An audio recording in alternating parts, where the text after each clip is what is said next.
Hi, this is doctor Tripathi from ईरामन road, टैंकिन। आज मैं आपको एक स्टोरी सुनाने जा रही हूँ। Once upon a time there was a king with 4 wives.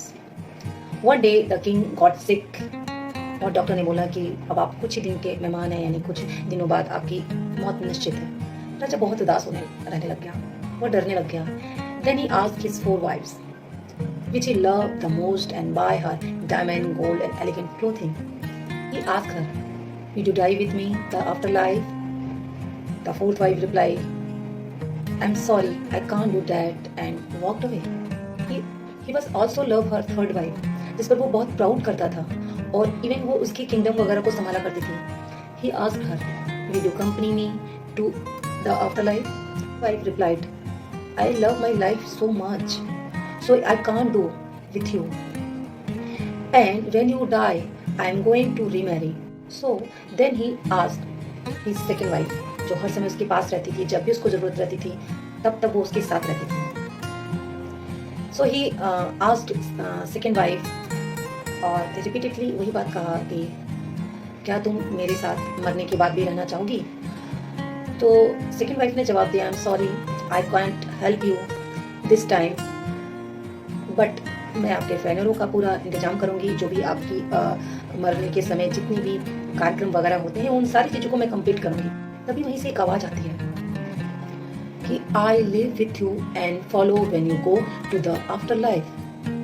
King ने देखा कि वो आवाज उसकी पहली पत्नी की थी, जिसको वो सबसे कम प्यार करता था और उसके साथ उतना समय नहीं देता था. उसको बहुत ही आत्मग्लानि होती है, वो बहुत ही गिल्ट फील करता है और कहता है, सॉरी, मुझे जितना तुम पर ध्यान देना चाहिए था, मैं तुम्हारे साथ जितना टाइम स्पेंड करना चाहिए था, तुम्हारे लिए जितना करना चाहिए था, वो मैं नहीं कर पाया. So moral of the story ये है कि we all have 4 wives. The fourth wife is our body. Fourth wife, I like to decorate with jewellery, clothing and all, but the end it can't follow us. समझ लो, body हमारी कभी हमारे साथ नहीं जाती है. It can't follow us after the life. And second wife is your power, your position, your gadget, but in the end that cannot follow to the afterlife.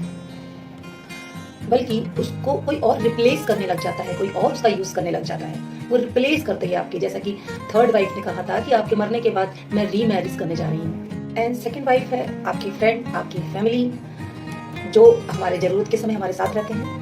तो सेकंड वाइफ ने कहा कि मैं आपके साथ तो नहीं रह सकती, लेकिन मैं आपकी फुनरो, यानी आपकी जो मरने के उपरांत सारी प्रक्रिया करी जाती है वो करते हैं. इसी समय जब कोई मरता है, उसी तरीके से कोई मरता है तो उनके साथ तक शमशान घाट तक तो जाते हैं, लेकिन उनको लेके कभी नहीं वापस आते हैं, उनके साथ नहीं कोई वापस आता है. तो वो आपके फ्रेंड और एंड द फर्स्ट वाइफ जो है वो आपकी सोल है, आप खुद है, आपकी आत्मा है. जब तक हम जिंदा रहते हैं तो हम इस बारे में बिल्कुल भी नहीं सोचते हैं. And the first wife, our soul, we usually neglected, हम उसको निग्लेक्ट करते हैं एक्चुअली, और जबकि वही हमारे साथ तक जाती है. सो love yourself and care your self. Meditate करें, खुद को एक क्वालिटी ऑफ टाइम दें, अपने खुद को बेस्ट कंपनी समझें. आपसे बढ़िया फ्रेंड कोई नहीं होता है, आप खुद के सबसे बेस्ट फ्रेंड होते हैं. So love yourself and care yourself and bye bye and take care.